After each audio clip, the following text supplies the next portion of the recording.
اور شیر خدا کہہ رہے ہیں بھائیو میری زرہ خرید لو، میری زرہ. امیر المومنین ہے اس وقت، امیر وقت ہے، بادشاہ ہے کوفے کے بازار میں. او بھائی میری زرہ خرید لو، یہ بڑی نسبت والی ہے، بدر احد حنین میں میرے ساتھ رہی. اور شیر خدا فرماتے کیا ہیں؟ فرماتے جب علی نے یہ لفظ کہے تو میری چیخیں نکل گئی. حضرت علی فرمانے لگے اگر میرے پاس نیا تامد خریدنے کے پیسے ہوتے تو میں اسے کبھی نہ بیچتا، نیا تامد خریدنے کے پیسے ہوتے تو میں کبھی نہ بیچتا.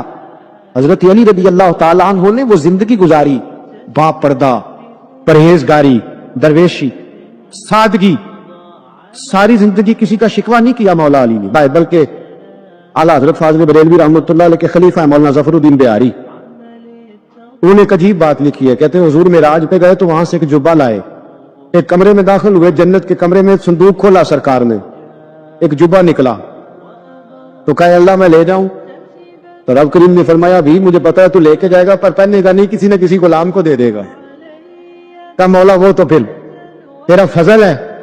رب کریم نے فرمایا محبوب اسے دینا جو میرے راز تک پہنچ جائے، اس کو دینا جو میرے راز تک پہنچ.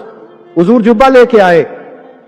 علامہ بہاری علیہ رحمہ لکھتے ہیں کہ نبی پاک صلی اللہ علیہ وسلم نے حضرت ابو بکر صدیق کو بلایا، فرمایا جبہ بڑی برکت والا ہے، اسے پہن کر بڑی برکت ملے گی، اگر میں تجھے دے دوں یہ جبہ، اگر تجھے دے دوں تو کیا کرے گا؟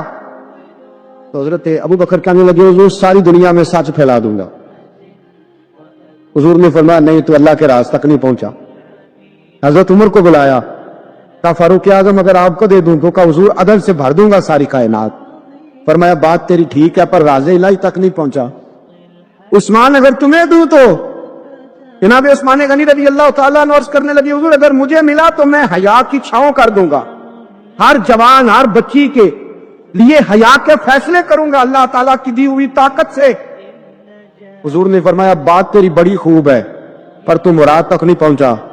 میرے رسول نے مولا علی کو بلایا، پاس بٹھایا، فرمایا علی اگر یہ جبہ تجھے دوں تو کیا کرے گا؟ حضرت علی نے آنکھ کھول کے حضور کا چہرہ دیکھا، عرض کرنے لگے محبوبہ اگر مجھے مل گیا تو میں اللہ کی مخلوق کی پردہ پوشی کروں گا، میں رب کی مخلوق کی میں پردے ڈالوں گا مخلوق کے ابوں پر، میں چھپاؤں گا اس جبے کی برکت سے. حضور کی آنکھوں میں آنسو آئے. فرمایا تو رب کے راز تک پہنچایا، جبہ تیرا ہی بنتا ہے، تو پہنچا ہے اللہ کے راز تک. میرے حبیب کریم سید عالم صلی اللہ علیہ وسلم کی خدمت میں کچھ لوگ آئے، کہ حضور علی نے سختی کی ہے ہم پر، شیر خدا نے سختی کی ہے، بعض جنگ کے موقع پر کہیں سپاہ سالار بنے ہوں گے یا جو معاملہ تھا سختی کی ہے. کہتے ہیں حضور کی بارگاہ میں لفظ کہے تو نبی پاک ناراض ہو گئے. فرمایا تمہیں پتا ہے علی کون ہے؟ حضور کون ہے؟ فرمایا علی منی وانا من العلی، علی مجھ سے ہے میں علی میں سے ہوں، علی مجھ سے ہے اور میں علی میں سے ہوں. تمہیں اس کا پتہ ہے؟ میرے حبیب پاک سید عالم صلی اللہ علیہ وسلم نے بڑا پیار. اب یہاں علی علی کہنے والے ایک تو وہ طبقہ ہے ملنگوں کا جن کا میں نے رونا شروع میں رویا ہے اور ہم روتے ہی رہتے ہیں، اللہ کرے ان لوگوں کا صفایا ہی ہو جائے، آمین تو کہہ دیں. اور ایک وہ طبقہ ہے اللہ خیر کرے جو حضرت علی کا نام لیتے ہیں تو باقی تین کو پوچھتے ہی نہیں. حضرت علی بیٹھے تھے، حضرت ابو بکر صدیق آ گئے تو دیکھ کے مسکرانے لگے. تو مولا علی شیر خدا کہنے لگے ابو بکر ہنستے کیوں ہو؟ کہ حضور نے فرمایا تھا قیامت کے دن علی جنت کی ٹکٹیں تقسیم کرے گا. کہنے لگے لگتا ہے حضور نے تمہیں پوری بات نہیں بتائی. تو ابو بکر کہنے لگے پوری بات کیا ہے؟ فرمانے لگے مجھے نبی پاک نے کہا تھا علی جنت کی ٹکٹ اس کو دینا جو ابو بکر سے محبت کرے، اس کو ٹکٹ دینی ہے جو ابو بکر صدیق سے محبت کرے، اس کو ٹکٹ دینا جنت کی. ان لوگوں کا پیار، ان کی وفا. اور پھر عجیب لوگ چکر ہے، لوگ کہتے ہیں حضرت علی کے حق پہ قبضہ ہو گیا، علی کو اتنا کمزور نہ سمجھو، شیر خدا کو اتنا، اگر حسین ابن علی نہیں قبضہ کرنے دیتے یزید جیسے ظالم کو تو علی المرتضیٰ شیر خدا کے سامنے کو ٹک سکتا ہے؟ حضرت علی شیر خدا مشیر رہے جناب صدیق اکبر کے، وفادار رہے حضرت فاروق اعظم کی، اور پھر حضرت علی رضی اللہ تعالیٰ عنہ محافظ رہے حضرت عثمان غنی کے، وہ رسول اللہ صلی اللہ علیہ وسلم. اور سنو ایک عجیب بات لکھی ہے بزرگوں نے، کہتے ہیں بدر یا احد میں ایک جنگ میں ایسا بھی ہوا کہ کپڑا نہیں ملتا تھا، جھنڈا بنانے کے لیے تو حضرت عائشہ کی ایک پرانی چادر تھی، اس کا جھنڈا بنایا گیا. تو جھنڈا سب سے پہلے مولا علی شیر خدا نے اٹھایا. حضرت عائشہ صدیقہ کے ساتھ پیار مولا علی شیر خدا رضی اللہ تعالیٰ عنہ. حضرت علی فرماتے 10 سال کی عمر میں میں اپنے رسول کے ساتھ نکلا. آج بڑی بڑی کوٹھیاں پیروں کی، علماء کی، اور جو زیادہ علی علی پکارتے ہیں وہ ذکر کرنے کے زیادہ پیسے اکٹھے کرتے ہیں. وہ بیچتے پھرتے ہیں ذکر اہل بیت، بکتا پھرتا ہے، اور اس قدر زیادہ ظلم کرتے ہیں کہ اہل بیت کا نام لے کر صحابہ کرام علی رضوان پہ تان کرتے، رسول اللہ صلی اللہ علیہ وسلم کے غلاموں پہ معاذ اللہ تان کرتے. سنو، مرحب مقابلے میں آیا، مرحب. حضرت علی رضی اللہ تعالیٰ عنہ فرماتے 1000 کے مقابلے میں وہ لڑا کرتا تھا، میرے مقابلے میں آیا تو کہنے لگا بھتیجے تجھے پتہ ہے میں مرحب ہوں، میں مرحب ہوں، تجھے پتہ ہے کیسے مقابلہ کرو گے، تمہیں پتہ ہے؟ حضرت علی کہنے لگے مجھے تیرا نہیں پتا، مجھے تو اپنا پتا ہے. کعب کون ہے؟ فرمانے لگے انا اسد اللہ و رسولہ، مجھے پتا ہے کہ میں خدا کا بھی شعر ہوں، محمد مصطفیٰ کا بھی شعر ہوں. تم مقابلے میں تو آ، میدان لگے گا تو پتہ چلے گا. جب میدان لگا تو حضرت علی نے ایک ضرب لگائی تلوار کی، زیادہ نہیں، ایک ضرب لگائی. ایک ضرب لگائی تو کہتے ہیں اس کا سر بھی کاٹا، گردن بھی کاٹی، وجود بھی کاٹا، اور اتنی زور سے تلوار ماری کہ اس کے گھوڑے کے بھی 2 ٹکڑے ہو گئے. حضور نے کیا فرمایا؟ علی کی تلوار کا ایک وار دان میں، ایک وار علی کی تلوار کا، فرمایا 2 جہاں میں اگر سارے لوگ نفل عبادتیں کرے تو علی کو اللہ پھر بھی زیادہ درجہ عطا فرمائے گا. ساری دنیا کی عبادتوں سے زیادہ درجہ لے گا ایک تلوار چلا، ایک تلوار چلا. اور جب خیبر کا دن آیا، کئی دفعہ صحابہ کہے فتح نہیں ہوگی، میرے رسول نے فرمایا سویرے میں ڈنڈا دوں گا، اور جس کو دوں گا اسے اللہ فتح دے گا. حضرت سیدنا ابو ہریرہ کہتے ہیں میں نے کان میں پوچھا، میں نے کہا حضور وہ کون ہے اس کو آپ جھنڈا دیں گے؟ چلے مجھے کان میں بتا دے وہ کون ہے. تو حضور نے فرمایا اس کا تعارف یہ ہے کہ وہ خدا سے بھی پیار کرتا ہے، محمد مصطفیٰ سے بھی پیار کرتا ہے. حضور کوئی ایک تعارف اور، تو حضور نے فرمایا خدا رسول بھی اس سے بڑا پیار کرتے ہیں.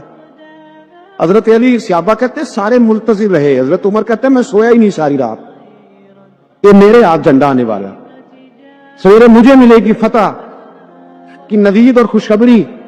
فرماتے ہیں میں سویا ہی نہیں. حضرت علی سے پوچھا آپ کدھر تھے؟ جناب علی شیر خدا رضی اللہ تعالیٰ عنہ فرماتے ہیں میں تو اپنے کمرے میں سو رہا تھا، میری تو آنکھوں میں تکلیف تھی، میں سویا ہوا تھا. پتہ کیا بنا؟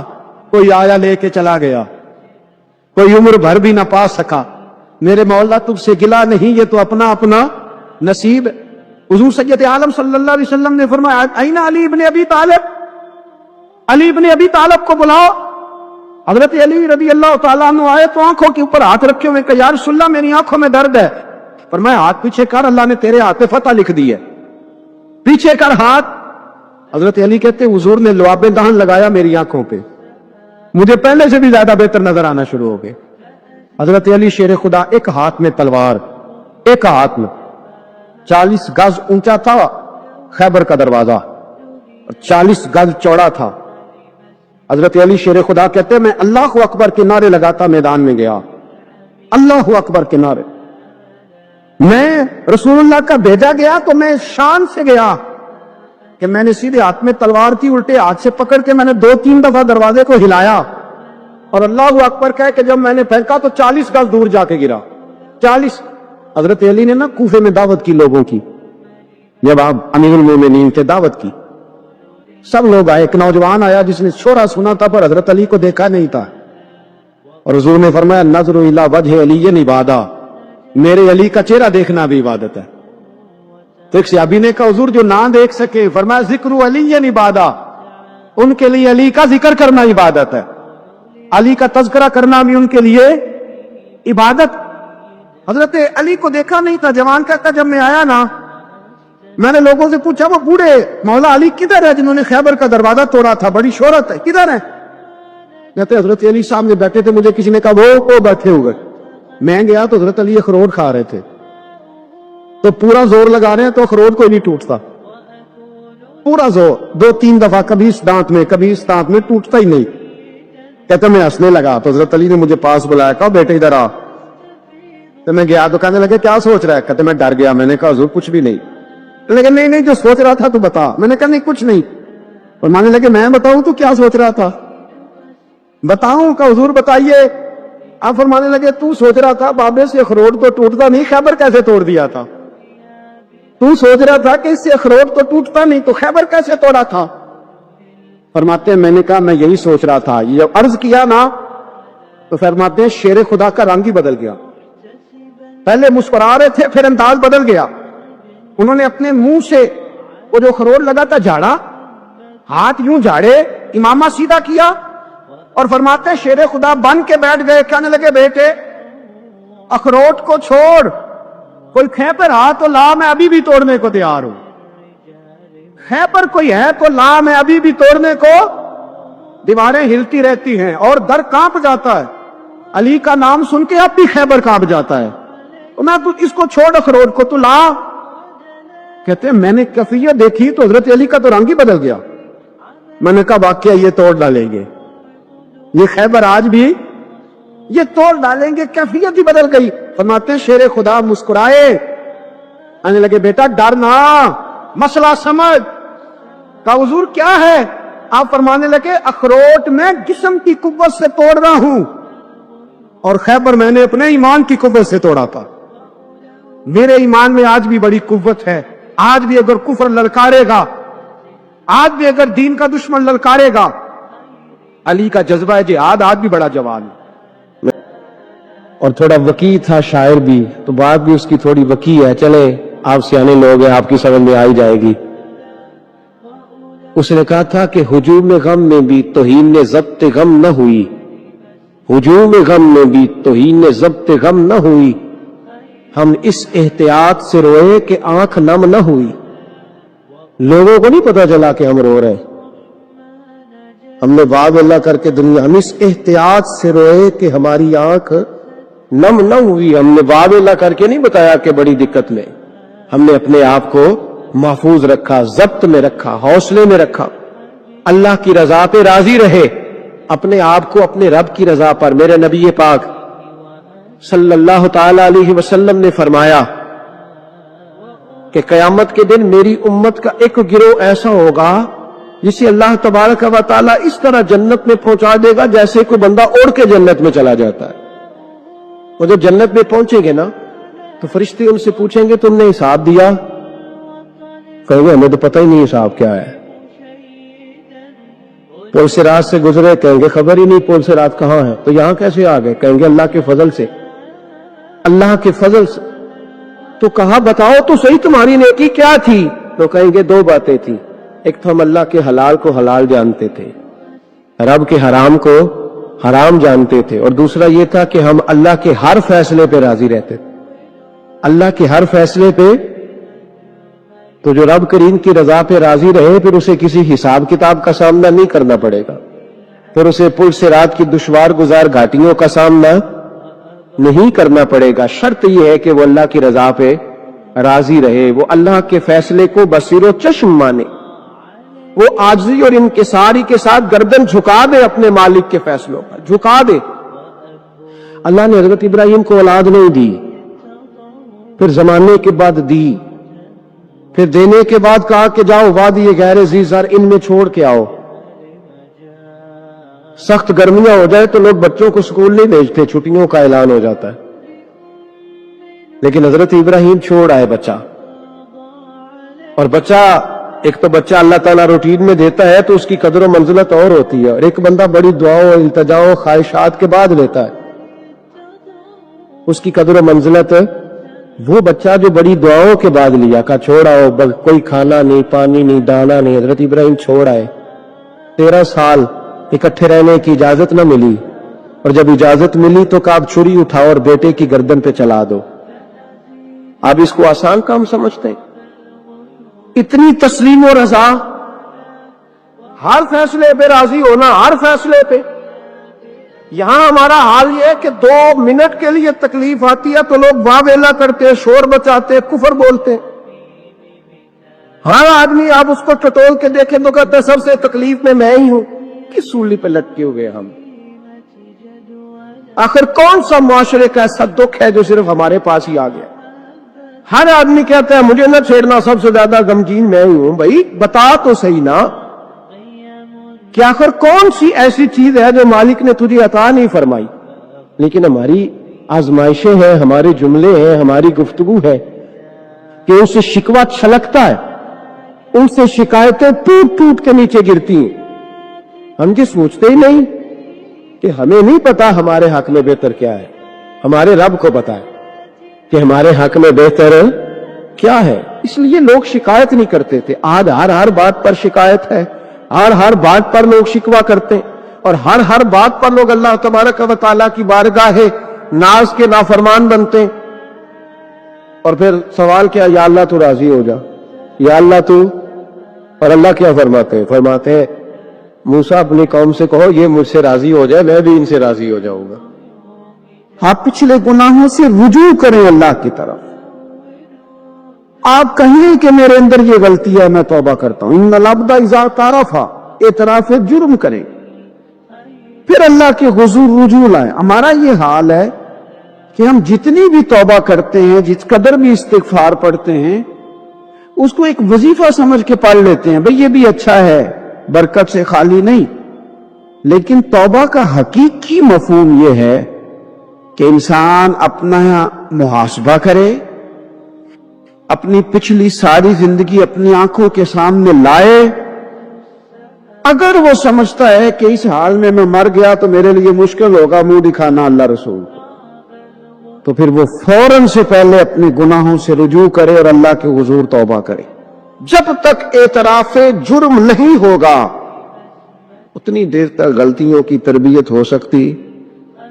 دیکھو کیا کہتے ہیں، ربنا ظلمنا انفسنا، اللہ نے زیادتی کی ہے اپنی جانوں پر. وَإِن لَمْ تَغْفِرْ لَنَا، اگر تو نے معاف نہ کیا، وَتَرْحَمْنَا، اور ہم پر رحم نہ فرمایا، لَنَكُونَنَّ مِنَ الْخَاسِرِينَ. پیچھے تھے جو ہونا تھا وہ ہو گیا، اور اگر آئندہ بھی کرم نوازی نہ ہوئی تو ہم تو نقصان والوں میں ہو جائیں. نقصان تو بڑھے گا، رول گھاٹے میں جائیں گے. ہم جب تک تسلیم نہیں کرتے، اعتراف اپنی زندگی میں پیدا کریں. اعتراف اپنی چیزوں میں اگر بہتری چاہتے ہیں، آنے والے وقت کو عمدہ کرنا چاہتے ہیں. ہم سمجھتے ہیں کہ چلو ماضی اور حال کے ساتھ جو ہوا سو ہوا، مستقبل ہی ٹھیک ہو جائے. اس کے لیے اپنے ماضی اور حال کی کمزوریوں کو تراشنا پڑے گا، غور کرنا پڑے گا، پھر یہ معاملہ آگے جائے گا. میرے بھائی، اپنی زندگی میں ہم سے جو کمیاں رہ گئی، پتہ اللہ تعالیٰ نے توبہ کا دروازہ ہر وقت کھلا رکھا ہے. اور فرمایا لا تقنطوا من رحمت اللہ، تم نے مایوس نہیں ہونا. ان اللہ یغفر الذنوب جميعا، اللہ تمہارے سارے گناہ معاف کر دے. کرنے کا کام یہ ہے کہ چلو آج سے ہی صحیح، چلو ابھی سے صحیح. تو ضعیف العمری میں، بڑھاپے میں آ کے بھی لوگوں نے خیر کا رستہ اختیار کیا تو اللہ کی رحمت نے آگے بڑھ کے استقبال کیا. چلے کسی وقت بھی، کیا کہتے ہیں، صبح کا بھولا شام کو گھر آ جائے تو بھولا، چلو گھر تو پہنچ گیا ہے نا، اپنے گھر آ گیا، اب کہاں بھولا ہے. تو اپنی کوتاہیاں، اپنی غلطیاں، برے بندے نو لبن ٹریا جاگتے ملیا نہ کوئی، اپنے اندر چاہتی پائی تے میتھوں برا نہ کوئی. اپنی کمزوریاں تلاش کرے، ان کے لیے اپنے آپ کو کٹہرے میں کھڑا کرے، اپنے آپ سے سوال جواب کرے، اپنے ساتھ گفتگو کرے.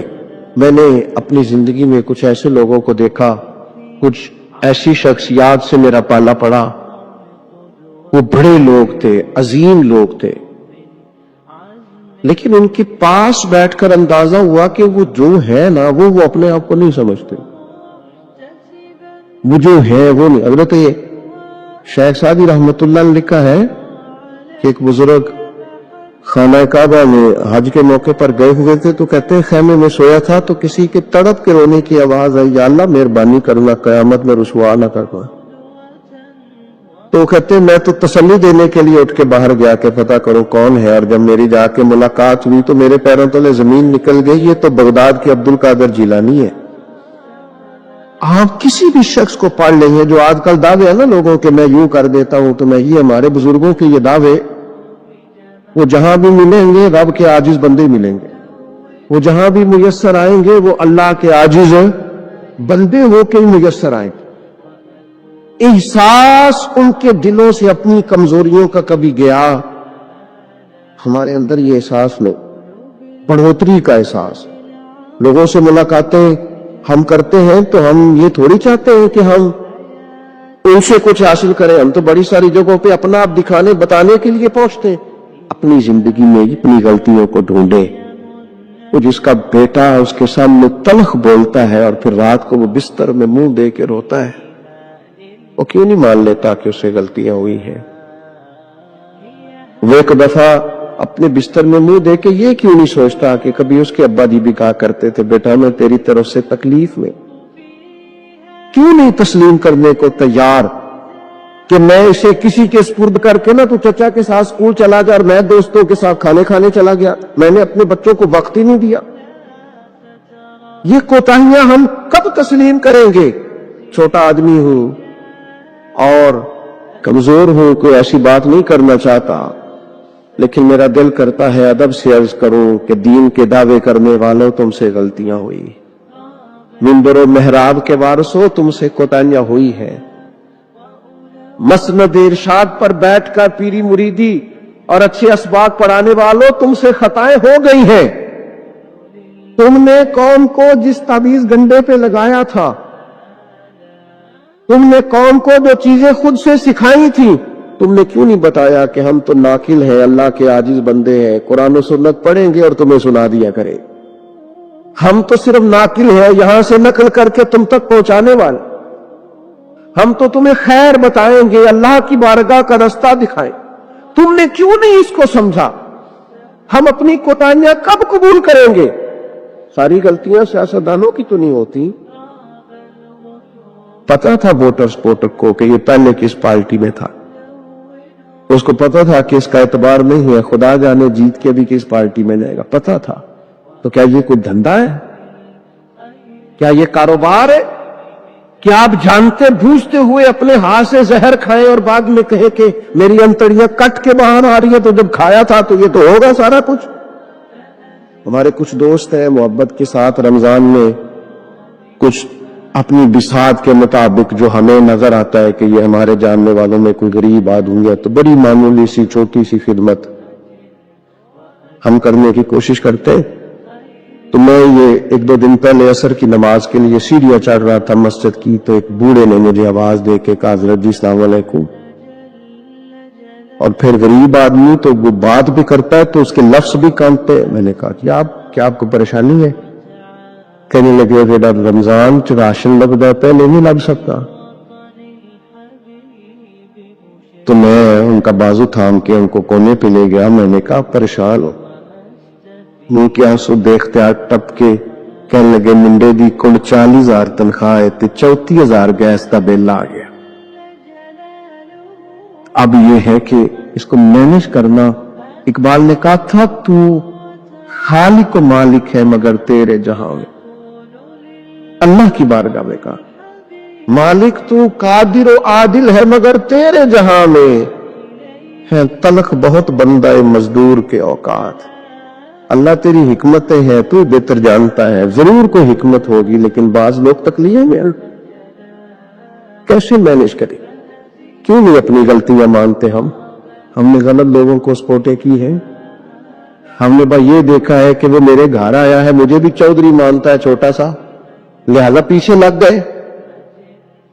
کون اشک شوئی کرے؟ اور پھر یہ تو میں نے ایک مثال دی ہے نا، یہ جانے کس کس کے ساتھ یہ معاملہ ہے اور کس کس انداز میں یہ معاملہ ہے۔ میرے عزیز، اعتراف جرم، اپنی غلطی کا احساس، یہ نعمت اگر ہمیں میسر آئے، کسی بھی سیاسی جماعت کا کوئی آدمی بھی ٹی وی پر آتا ہے اور وہ جب انٹرویوز دینے شروع کرتے ہیں تو کیا ہر پارٹی کا سربراہ معاذ اللہ معصوم ہے؟ ان سے غلطیاں نہیں ہوتی؟ کیوں نہیں آپ اعتراف کرتے کہ یہاں ہمارا لیڈر بھی بولتا ہے، خطا کرتا ہے؟ کیوں آپ اخلاقی جرات کا مظاہرہ نہیں کرتے؟ آپ اس طرح دفاع کرتے ہیں کہ جیسے اس میں کوئی کمی ہے ہی نہیں۔ ہمارے اساتذہ فرمایا کرتے تھے خدا بننے کا شوق نہ پیدا کرو، انسان رہو۔ رب نے تمہیں انسان بنایا، وہ تمہیں انسان دیکھنا ہی پسند فرماتا ہے۔ یہ کیا تم نے دعوے شروع کر دیے؟ غلطی کوئی نہیں ہوتی، یہ کیسے ہو سکتا ہے وہ غلط فیصلہ کرے؟ آپ مانیں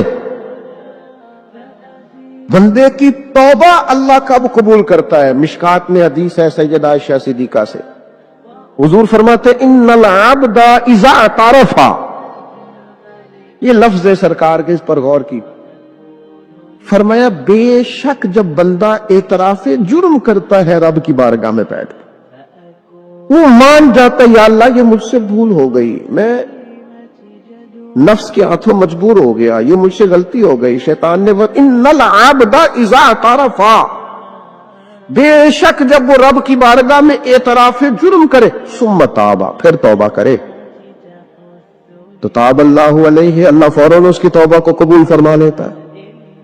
لیکن وہ اعتراف جرم ہی نہ کرے، وہ اپنی خطائیں ہی تلاش نہ کرے، وہ کسی جگہ ماننے کو تیار نہ ہو، اعتراف کرنا یہ اعلیٰ درجے کے لوگوں کا کام ہو، مان جانا یہ بلندی اخلاق والے لوگوں۔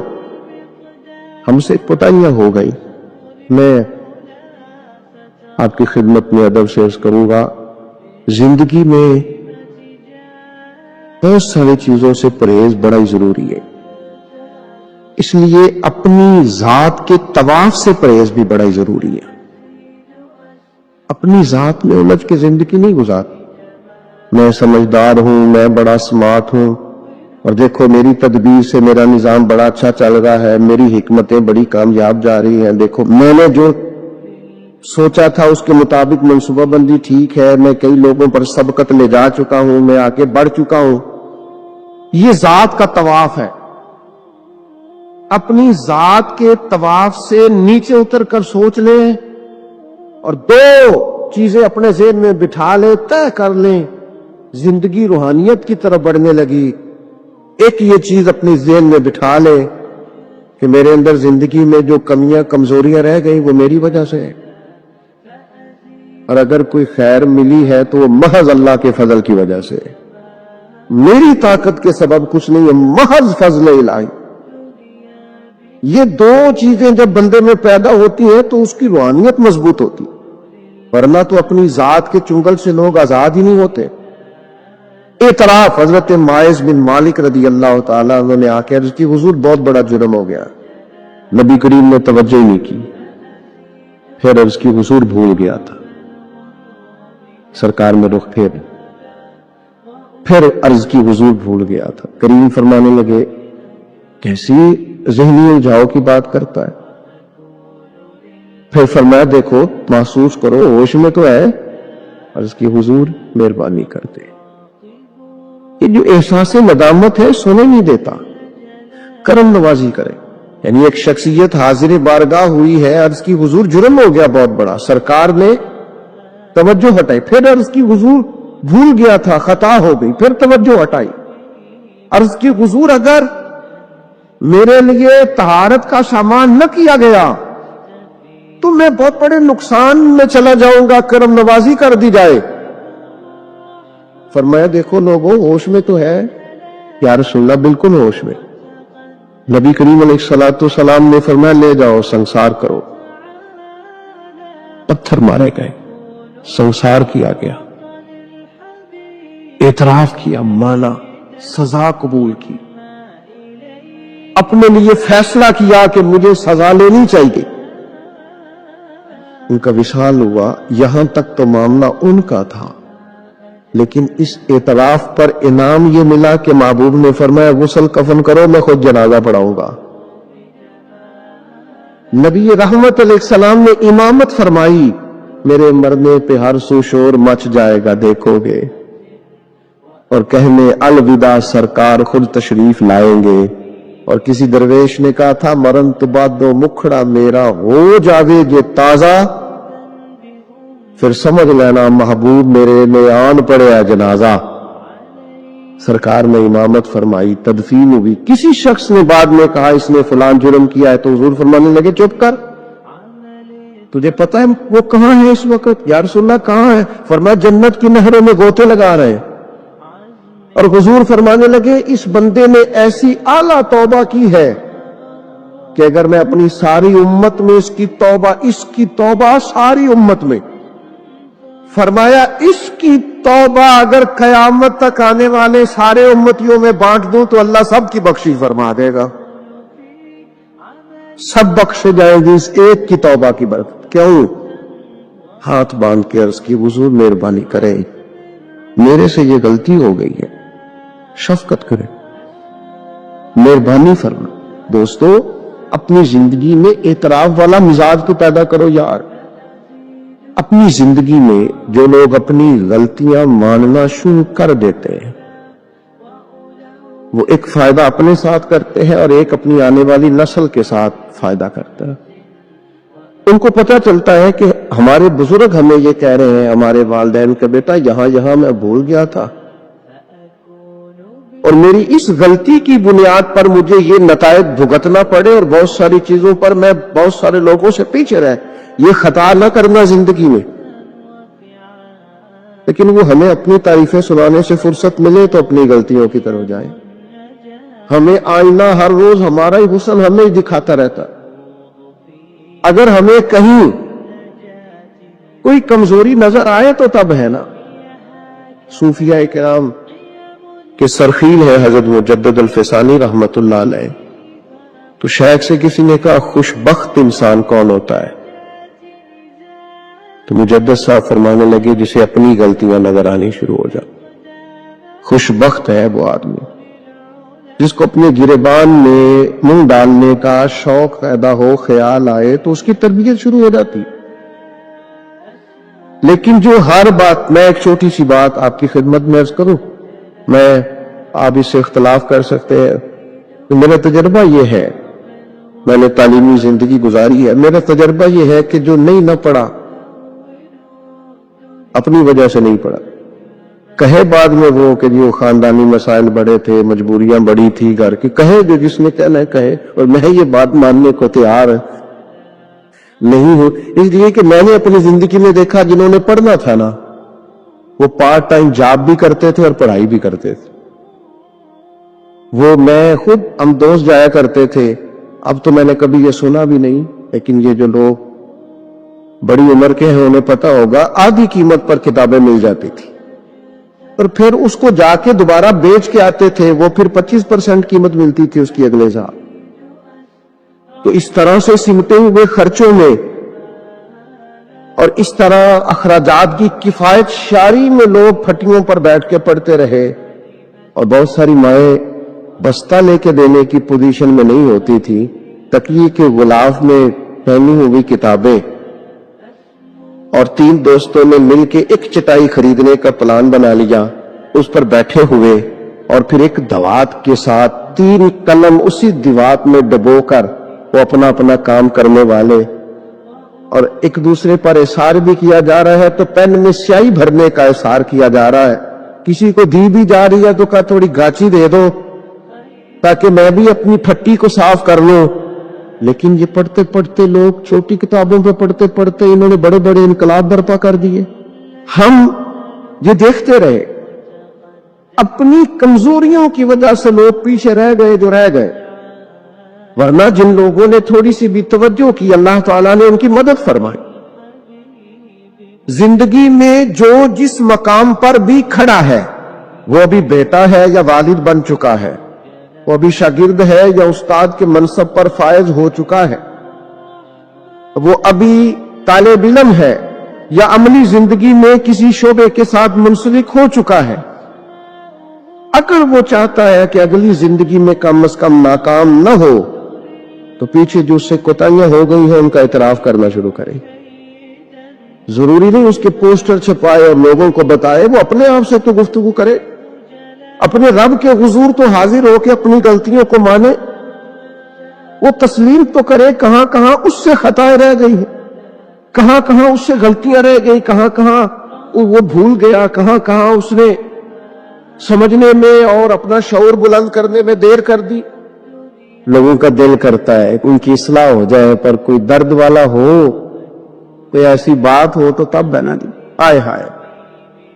حضرت عبداللہ ابن مسعود کہنے لگے کاش یہ قرآن پاک پڑھتا. یہ کہہ کے چلے گئے. باہر وہ نکلا نا، جب سارے لوگ باہر نکلے اس معاذ اللہ بری مجلس سے، چین گونیاں ہو رہی تھی کہ آج تو یہاں حضرت عبداللہ ابن مسعود بھی آئے تھے. رسول کریم کائنات کے بادشاہ ہیں. حضور فرماتے ہیں میں چاہوں تو اللہ احد پہاڑ سونے کا بنا دے اور میرے ساتھ چلا کرے.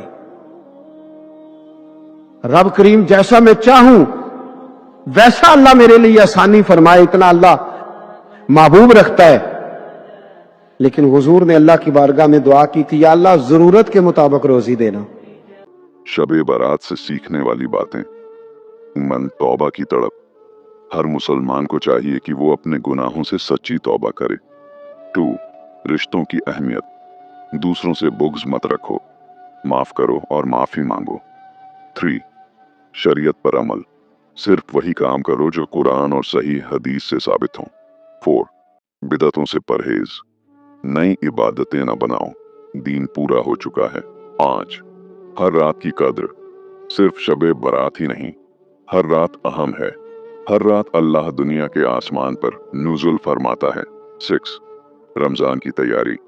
شب برات کے بعد صرف 15 دن میں رمضان آئے گا، ابھی سے تیاری شروع کرو.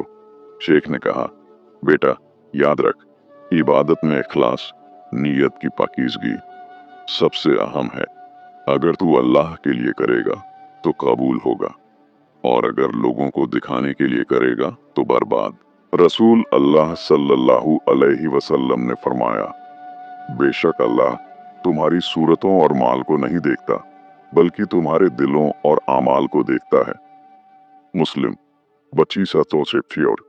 شیخ نے اپنی الماری سے ایک پرانی کتاب نکالی. یوسف، یہ کتاب ہے لطائف المعارف، امام ابن رجب الحنبلی رحمہ اللہ کی. اس میں سال بھر کے خاص دنوں کے بارے میں بتایا گیا ہے. شیخ نے کتاب کھولی اور پڑھ کر سنایا. امام ابن رجب لکھتے ہیں شعبان کی 15ویں رات کی فضیلت کچھ احادیث سے ثابت ہے. تابعین میں سے کچھ علماء اس رات عبادت کو مستحب سمجھتے تھے، جیسے خالد بن مدان، مکحول، لقمان بن عامر اور دوسرے اہل شام کے علماء. مگر ساموہک طور پر مسجد میں جمع ہو کر عبادت کرنا، یہ کام بعد میں شروع ہوا. امام اوزاعی اور دوسرے علماء نے اسے مکروہ کہا ہے. صحیح طریقہ یہ ہے کہ انسان اپنے گھر میں اکیلے تہجد پڑھے، دعا کرے اور قرآن پڑھے. یہی رسول اللہ صلی اللہ علیہ وسلم اور صحابہ کا طریقہ تھا. شیخ نے کتاب بند کی. دیکھا یوسف، بڑے بڑے علماء بھی یہی کہتے ہیں جو میں نے تجھے بتایا. کہانی کا انت آ گیا. یوسف نے جو علم حاصل کیا اسے دوسروں تک پہنچانے کا فیصلہ کیا. وہ اپنے دوستوں، پریوار والوں اور مسجد کے لوگوں کو بتانے لگا کہ شب برات کی حقیقت کیا ہے. کچھ لوگوں نے اس کی بات مانی، کچھ نے نہیں، مگر یوسف نے ہار نہیں مانی. اس نے اللہ پر بھروسہ رکھا کہ ہدایت دینا اللہ کے ہاتھ میں ہے. سال بیت گئے. یوسف ایک مشہور عالم بن گیا. اس نے کئی کتابیں لکھیں جن میں صحیح علم کو غلط رواجوں سے الگ کیا، اور ہزاروں لوگ اس سے فائدہ اٹھاتے رہے. پیغام ہم سب کے لیے. دوستوں، یہ کہانی یوسف کی تھی، مگر سبق ہم سب کے لیے ہے. شب برات کی رات میں کیا کریں؟ خلاصہ: توبہ اور استغفار. اپنے گناہوں سے سچی توبہ کرو، خوب استغفار کرو. 2. دوسروں سے صلح. جن سے رشتے خراب ہیں ان سے صلح کرو، بغض چھوڑو. 3. تہجد. گھر میں اکیلے تہجد پڑھو، 2 رکعت کر کے اطمینان سے. 4. دعا. رات کے آخری حصے میں خوب دعا کرو، روتے ہوئے اللہ سے مانگو. قرآن کی تلاوت، سورہ یاسین، سورہ ملک وغیرہ پڑھو تدبر کے ساتھ. 6. قبرستان. اختیاری. اگر جانا چاہو تو جاؤ، مردوں کے لیے دعا کرو، مگر عورتیں نہ جائیں. سب سے اہم بات، شب برات صرف ایک رات ہے. اصلی کام یہ ہے کہ پوری زندگی نیکی پر گزرے. صرف اس ایک رات عبادت کر کے باقی سال غافل رہنا، یہ عقل مندی نہیں. اللہ فرماتا ہے اور اپنے رب کی عبادت کر یہاں تک کہ تجھے موت آ جائے.